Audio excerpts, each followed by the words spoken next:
Coba jujur, kapan terakhir kali kamu benar-benar merasa baik-baik aja? Dunia ini rasanya makin gelap, perang di mana-mana, tagihan numpuk, orang-orang tersenyum di media sosial, tapi menangis di kamar. Kita semua capek, kita semua mulai kehilangan arah. Tapi di balik semua itu, ada sesuatu yang sedang tumbuh diam-diam.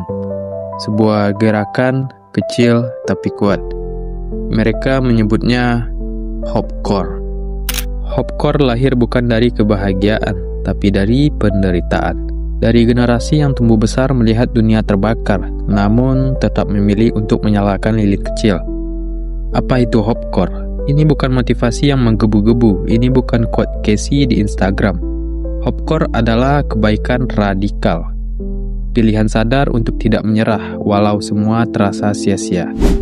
Dan ironisnya, justru karena dunia makin buruk, Hopecore makin hidup. Makin banyak orang yang bilang, aku tahu aku cuma setitik, tapi aku masih bisa nyala. Lihat video ini, seorang pria tua yang tiap pagi menyemangati pelari maraton yang gak dia kenal.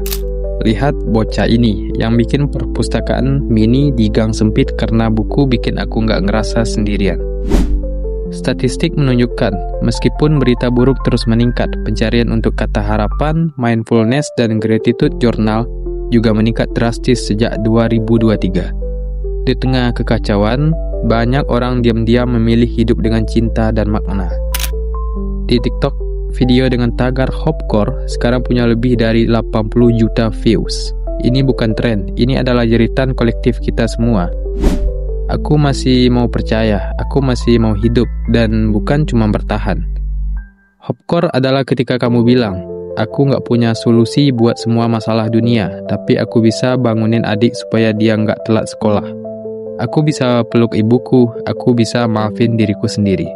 Kamu gak sendiri kalau kamu lelah, kamu juga gak sendiri kalau kamu masih mau mencoba, walau cuma sedikit. Karena kadang yang kita perlu cuma satu kalimat, satu momen, satu iya aku ngerti rasanya. Dan kalau kamu masih nonton video ini sampai detik ini, mungkin kamu juga bagian dari Hopecore. Mungkin kamu juga sedang menyalakan lilin kecilmu di tengah gelap. Dan tahu nggak, mungkin kamu nggak sadar, tapi hari ini kamu udah nolong seseorang. Ya, dengan tetap bertahan hidup. Mungkin yang kamu selamatkan hari ini adalah dirimu sendiri. Kalau video ini nyentuh kamu, bantu teruskan lilin ini. Share ke satu orang yang kamu rasa sedang lelah. Atau tinggalin komentar, aku masih di sini, aku masih nyala. Kita bangun ruang yang gak butuh sempurna, cuma butuh jujur dan saling jaga. Subscribe kalau kamu ingin terus lihat konten yang bukan cuma motivasi, tapi pengingat bahwa kita semua sedang berjuang dan gak harus sendirian.